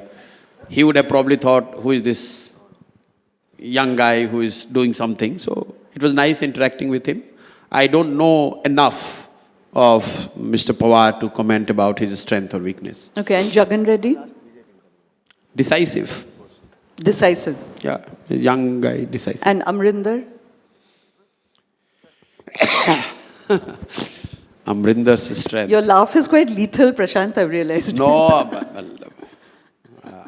Amrinder, he, despite being, coming from a ruler's family, for some strange reason, public at large in Punjab, at least 5-10 years back, they admired him. They wanted to meet him. They didn't. He lives a life of a king. He always lived that life, but was looked up by the people. Also very well, probably one of the most accomplished politicians when it comes to understanding Punjab and the issues of Punjab. Whether he has been able to do something or not, that's a different thing. But when it comes to understanding the issues of Punjab, I think he's well read. He has the legacy, has been in opposition, in Akali, in government. So it's very well accomplished. If you want to understand issues of Punjab, you would love talking to Amrinder for an hour. You'll get some fascinating insights. And Mr. Modi, not the usual things that one knows, that he works hard, etc. Tell us something unique since you worked so closely. The biggest strength of Mr. Modi, I can give many, is his unique experience mix of 45 years. First 15 years as RSS Pracharak, where he has had the opportunity to work with society at the grassroots without being distracted with anything else. Then another 15 years as BJP organizer, the party functionary, where he understood and run the party, the way the political party works, the cadre works, the Sangathan. And the third is the 15 years as the chief minister. If you put these 45 years together, I challenge this to the audience, you wouldn't find many individuals in India who have that unique 45 years of experience of working, understanding the society, the political organization and governance, 15 years each. And that is his biggest strength. His biggest strength is not oratory, and people say that, he can literally second guess what people want to hear. That's a symptom. He can literally second guess what people want to hear is because of this 45 years of experience. Plus, he's a great listener. A lot of people think he speaks very well, but he's a great listener. He can frustrate you with his patience to listen. I have experienced it firsthand. Many times when we say we have heard him enough, we'll say, okay, hear him out one more time. What is the problem? We will take decision later. So he's a great listener. Also, he's quite disciplined. So now I'll just reverse the clock and then we'll open it up. The mic there. You want to have No, some I'm water? okay. I thought that you are going to grill for 1 hour, so my throat is... Let's start from Mr. Modi. What do you think is you dislike, or what's his weakness in him now? It's not my personal dislike. I think for Mr. Modi, I've said it before, long back, one wise man told me, and I subscribe to that the king has to be benevolent. So I think Mr. Modi would have been a greater personality if he would have been a bit more benevolent than what he is. That's a good word, actually. I hope he's listening to this interview and he can... No, I have told him when I was working with him also. Oh, really? What did he say to that? That I'm not going to tell you. The fact that you've lived to tell the tale, not tell the tale. No, is I have worked with him and I have told him that this is what people expect from you. And he gave a detailed response to that also, but I think it would not be proper for me to share because that was in a private space. No, we'll respect that. Just do the quick round robin and can whoever wants to ask a question. Yes, can you pass the mic there? Sir, I have a question. The state wants to know, I don't know whether the nation wants to know, has BJP got its playbook Are we right? not better off leaving that phrase to Aruna Goswami? I will, sir. Has BJP got its playbook right for Tamil Nadu? And should they get impatient with the next election results? Well, I don't know what BJP's playbook in Tamil Nadu, but all I can say is that BJP will be a political force here, much bigger and stronger than what most people would like to believe. That doesn't mean that they are winning election tomorrow or in 2 years' time, but they, as a political entity, they will gain traction and ground, probably more reflected in the increasing vote share as well. That is something what I see over next 3 to 5 years, 10 years maybe. Prashant, there's a question here from Hemant Chaudhury who's asked... That's not because of BJP. But Tamil Nadu, I must give you this data. Tamil Nadu is one of the unique states where last 20 years, more than 30% voters are not voting for either the ruling party or the principal opposition. So that means 1/3 of Tamil people are not convinced with either DMK or AIADMK. So theoretically, it gives you the space, anyone who wants to try new. Of course, if BJP comes, they will take even 1/3 of that will give them 10-12% vote. And you would have seen some political startups in Tamil Nadu getting 4%, 5%, 8% vote, but they haven't been able to build from there on. So there is 30% people and voter in Tamil Nadu who are not necessarily convinced have not been convinced over the last 20 years about DMK and AIDMK put together. May I, Shoma, please? Yeah, sorry, I was just going to ask this about Hemant Chaudhury. I'm just doing one from those who sent and then we'll come back physically. That, how important is the caste factor in politics? And this caste census in Bihar, you were quite scathing again about it. So can you take on that question? From Hemant Chaudhury. See, politics is a function of society.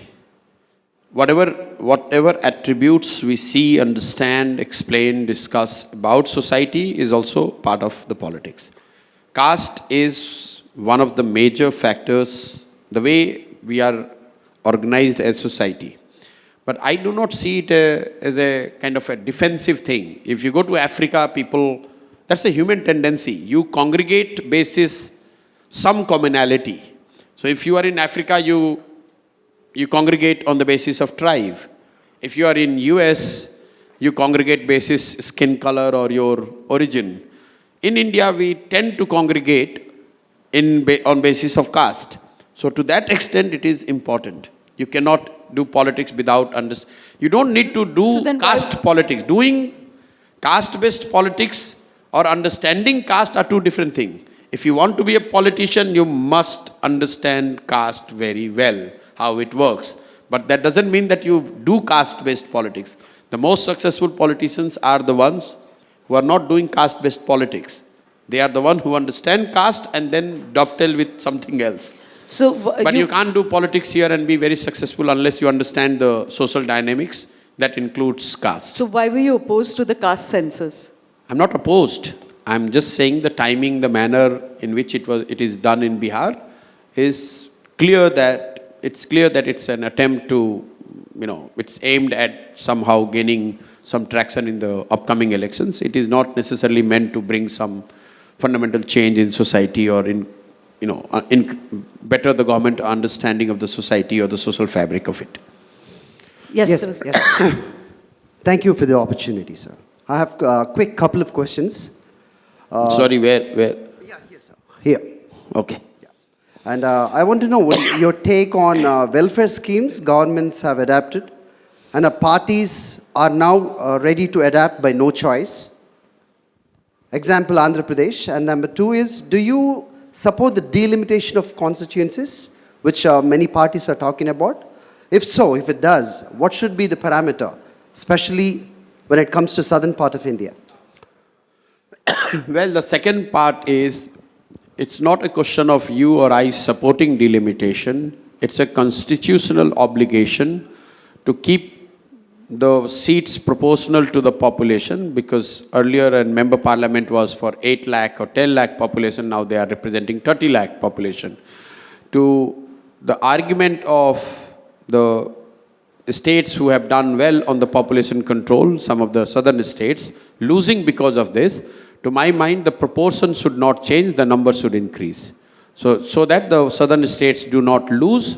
At the same time, the constitutional obligation is respected. The first part of the welfare thing, I think India is a welfare state, we must respect it. And I am one of those who believe that we must not dilute it. If anything, it need to be doubled down. If you, as a country, you are becoming rich, if you are creating more resource, it's a state's responsibility to ensure equitable distribution of that wealth. Otherwise, you're not going to have a sustainable development. Many a times, what looks to you as a freebie is actually not a freebie. Yeah, Just be the father whose son does not have the meal tonight. And whether you want GDP growth, whether you want something to come to you 2 years later, whether you want to talk about nationalism or you are bothered about putting the bread on the plate for your child. So as a society, I think we would be doing great injustice and we wouldn't be who we are if we deviate from welfareism. What example you quoted is in Andhra. That's like taking it a little too far. You can distribute wealth only if you create some. So a state must create an environment so that society creates more wealth, and a state should proactively work to distribute that wealth. If you are not helping the society to create wealth, where are you going to distribute from? What are you going to distribute? Then you will be borrowing endlessly. That probably is the case in some states, but fundamentally, we must not talk about no welfare and cutting down on it, and it is making people lazy. You know, all these things, I think, is not what, at least I don't subscribe to it. You can have a counter view, there is no harm in it. Yeah, I think, like Singapore and Israel have forced conscription. Maybe all of us should have forced walking through India 1 year of your life for us to better understand it, Is there one last question? Yeah, thank you.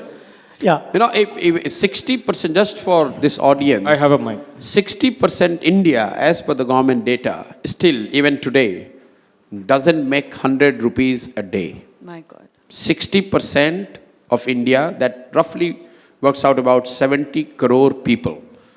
You don't make even 100 rupees per day. So, to talk to them about liberalization, GDP growth, environment and all, that's fine. Everything has its merit. But, in world level also, if you would have looked at the SDGs, Sustainable Developmental Goals, there has been a lot of debate between developmental economists about this survival versus right. What is more important? And ultimately, in last 15, 20 years of this debate, people have tend to agree that no, you cannot have right over survival. When it comes to survival, that has to get the first priority. Then you talk about empowerment, right, and all other things. Only if you survive, you can talk about right.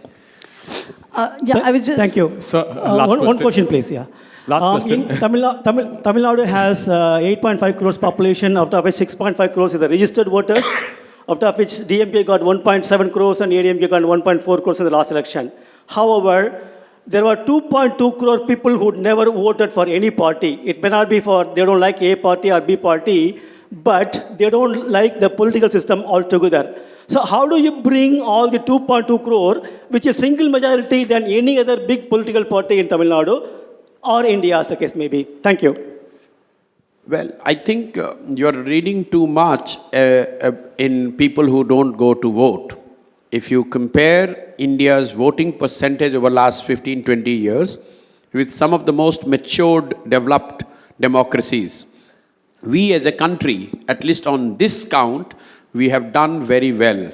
On an average, India voting percentages are now above 60%, which is very good. Even in US or Scandinavian countries or other developed mature democracies, you don't get more than 60% voting percentage. So yes, if ideally 80%, 90% people should come and vote, but even if you are getting 60%, that's a good enough representation of the society. We must not get too worked up about it. Prashant, I just want, the media, and I would put myself there, it's become an odd situation where more time is spent dissecting the opposition and assessing them than the governments in power. So there's I'm more interested in answering these questions than there's again Rahul Gandhi and Modi No, I'm debate. not doing Rahul. There's one key person we never discussed, so I'm just going to ask you that, because otherwise I would be the same. We've spent so much time discussing the Congress. Is your assessment of Amit Shah? Well, Amit Shah is a great is not the word, very good political organizer. And his understanding of how political parties, the systems work. That's the public CV. I was asking about you working closely with him. Same assessment. What do you know? No, for you to understand, I have not worked closely with him for a long time, because when I started working with Mr. Modi, that was in 2011, I was based in Gujarat, and Mr. Amit Shah was not allowed to come to Gujarat because of the legal issues. So I haven't worked with him for the long time. During Lok Sabha elections also, I was running the campaign, the central campaign from the headquarters, which was at Ahmedabad. Amit Shah ji was in charge of UP. So I haven't worked with him, but I have dealt with him on multiple occasions. But you must be having an assessment of him. No, not the public one. I think, is it necessary for me to be having an assessment of each individual? The assessment is out in the public. He is the second most powerful person in India. He has done extremely well as a party president and the party organizers. World or the India sees him as somebody who can help his party win elections. I think, the one big change that's come into India is that earlier one spent a lot of time critiquing, laughing, mocking, admiring governments. We spend a lot of time now doing that to the opposition rather than to those who are in power. That says a very big thing about where we are as a country now. Yeah. Sir, one last question. I'm Bala, an entrepreneur. No, last question is with You've advised the biggest... Okay, sure. You've advised the biggest political Everyone minds. will leave slowly, then it will become a last question. Yeah. You've advised the biggest politicians. What's your advice for Indian entrepreneurs? Be more sensitive and aware of your society in which you are trying to be an entrepreneur. Most entrepreneurs are not necessarily aware of the society in which they work, the product they want to sell to. There are very few entrepreneurs who have impressed me with their understanding of society. They're great in understanding of their business, but ultimately, if Mukesh Bhai is such a big entrepreneur, is because he understands probably society better, that, what people want. So, look at the phone strategy, the Jio versus Airtel. Leave the quality, people want first the access and at the price which is affordable. India is a country where MasterCard did better than Visa, Pepsi did better than Coke, Adidas did better than Nike. We as a country, we are sensitive. We are what I call a value for money society. We are wanting the brand. We want brands, but we will not pay any amount for the brand. We are not the society who will go out of our way to pay for a brand. So, that comes to you if you understand the society. And on the other side of it, it's for the business thing, but for the other side also, I think you are blessed. If you're an entrepreneur and successful entrepreneur, you are blessed. You must have the understanding that there are many more who are not as blessed and fortunate as you are. So, if you are aware, you would be doing something. If not necessarily in terms of fund or CSR or activities, just have that empathy in the heart for the people in the society in which you are successful. I want to bring the discussion back to Tamil Nadu, sir. Yeah. I want to bring the discussion back to Tamil Nadu as somebody who worked, who headlined the DMK's stupendous success in Tamil Nadu. It wasn't stupendous. It was absolutely stupendous, 39 out of 40, including Pondicherry, and the assembly as well. Yeah.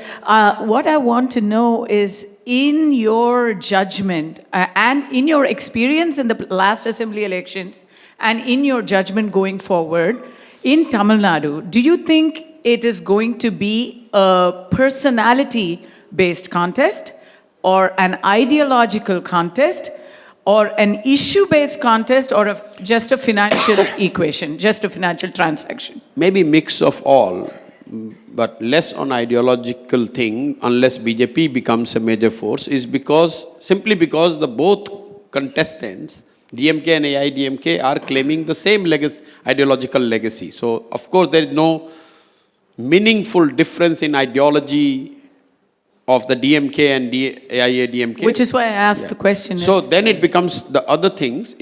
If you give 4, I'm just ranking it. It would be the personality. This is the society that loves the heroes. You guys love it. Is that exclusive? Is that unique to Tamil Nadu, or?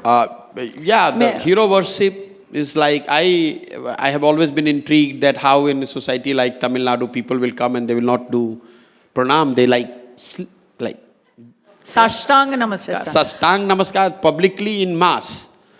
So I don't think anybody can get that done in UP or Bihar. It's very difficult. So that's a trait of the society, I would say. Okay. So personality makes a great deal of... So that's one. So I'm sorry, I'm going to just end this because I can see last question. Money increasingly would not play the role because both side is going to fund it. Both side knows who to bribe and how much to bribe. Correct. So that also gets neutralized, ideology gets neutralized. So increasingly it will become personality.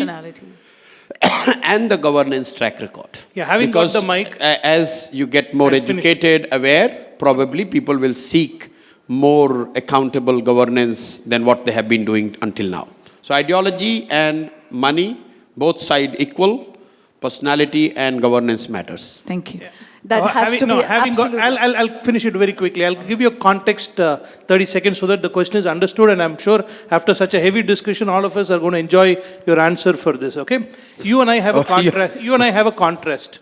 You've been 2011 to 21 consultant, then turned politician. I've been 2011 to 2021 politician, now turned consultant. All right? A couple of parties. The question to you is, how do you manage to collect the money from these guys, and especially the last installment? The answer is that I have never collected money from anybody. You know what I mean, right? No. Again, it's like, even if I'm dying on my deathbed, I'm going to say that I don't charge a professional fee. You wouldn't believe. Because I never wanted to be a consultant. I am not a vendor. If I worked with Stalin, I will go and sit with him and talk. And that is far more valuable to me than having few crores in my account. That's not something what drives me. There's nothing wrong in wanting to have more money, but that's not something what drives me. Because they could see that if they don't pay, they could lose. So they rather pay and be on the winning side than not pay and be on the losing side. And fortunately, the name became like, okay, if you get Prashant Kishor on your side, you will win. There's no truth to it, but, that's how the perception is.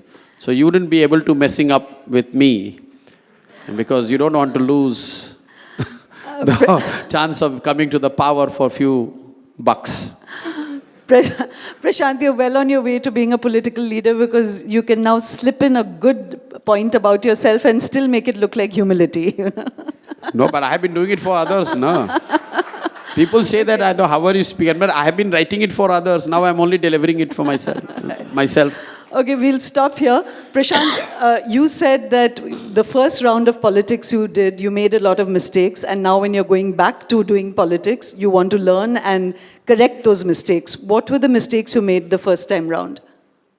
Trusting the politicians or the political system to allow, to get the free hand to revamp the way I would want it. You know, I wanted a shortcut, that I take a political party and make it the way I want it to be. So they take every advice from you so long it doesn't disturb Pinch. the core of it. No, pinching is fine. If I'll tell that you have to wear a red jacket, they will wear the red jacket. But if every party has a core, that they would not disturb. And at times I have been at odds with that core. So usually leaders say, leave this thing and do whatever you want to do. So I realized that if I want to do something which is unique and really something that can create value and difference, then I have to create something from scratch where I don't have to adjust or compromise with the core. On that note, thank you very, very much, Prashant. And Thank you. Thank you for having me. And a lot of good wishes for this strenuous activity you're on to start from the scratch and to stick to the core. I will make it. No matter how much I'm coughing, make no mistake, I will make it. Thank you. Thank you very, very much. Thank you very much for being patient with me.